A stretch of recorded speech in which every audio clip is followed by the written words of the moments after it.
Good morning, all. It's Friday. I just got off of a Zoom call with my accountability partner.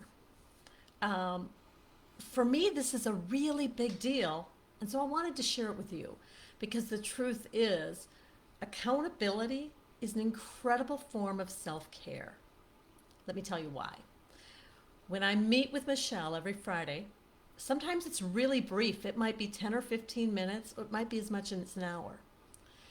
We talk about whatever is important for us for the upcoming week. Um, it might be very personal, it might be business, it might be family. It's kept confidential between the two of us. But what happens is that because I know I'm going to speak with her on Friday morning, it reminds me, am I doing this? There's no assignments. She doesn't tell me you have to do this. You ought to do that. During our conversation, we talk about what each of us would prefer, what will help us to feel better, depending on the situation we're talking about. For instance, for me personally, I have chosen to drink less coffee and to drink more water. There are a variety of reasons for that, and generally I drink enough water to float my own lake. But lately I'd been drinking much more coffee than I wanted. So, because I know I'm going to speak with Michelle every Friday, I might be quite deliberate. If I choose to pour a third cup of coffee, how do I feel about that? I said that part of taking care of me was to cut down. It doesn't mean I'm going to not drink that third cup of coffee, I might, but if I do, it's a more conscious decision. One of the reasons it's really helpful and why I call it self care is because it reminds me that I've talked to someone about choices that feel better for me. There's more to it.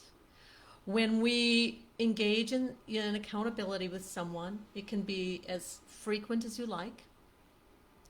It reminds us that someone cares about us. That's huge. That huge. It also reminds us that we care about someone else. That takes us outside of ourselves for a little while, expands our awareness. This is really, really important as we're trying to grapple with grief, as we're taking those steps along the journey through grief into healing. Much of it is reminding ourselves that we have value, we matter. So, for instance, early on my grief journey, I worked with accountability partners then too, particularly in my mastermind groups. For me, a lot of the focus was on trying to get enough rest. I've been someone who's dealt with insomnia for much of my life. So we would talk about, all right, the goal is to sleep this many hours a night. If that doesn't happen, what else are you going to do to rest your body and relax your mind? If that isn't feeling right, what can you do? What feels better? This supported me because it reminded me that these people really cared about me and whether I got enough rest. Meeting with them reminded me how important I was to them. And gosh, when your confidence takes a hit, that's huge. But it also reminded me how important they were to me. This, of course, elicited wonderful feelings of gratitude because they were in my life. They mattered. They showed up. Now, you might want to set an accountability partner for, and it can be one, it could be seven, I don't know. You find the number that's right for you. It might be someone you check in with every day. Hey, let's take a walk together.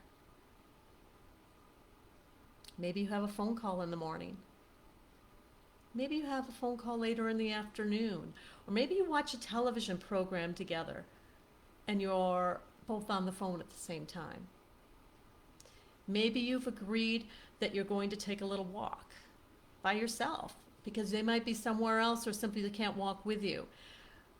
When we check in with someone, it matters. Now, I'm not asking you to set extreme goals.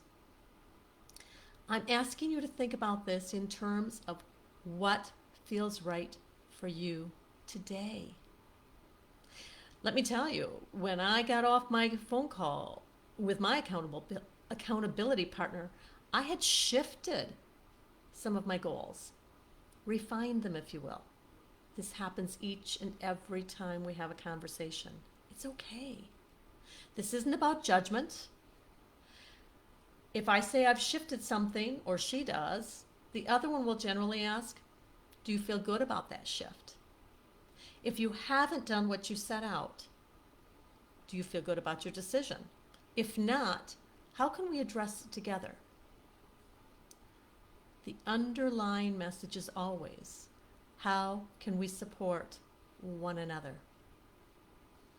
And that, my friends, is how we express love, by caring for one another.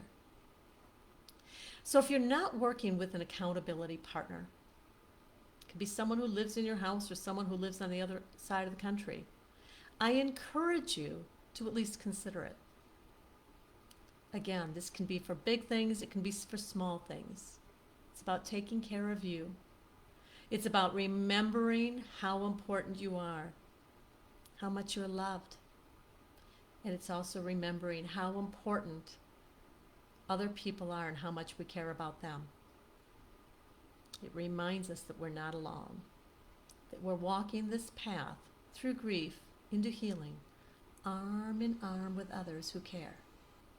And that makes all the difference. For today, I wish you a day of gentle peace and healing. Remember, you are loved. Namaste.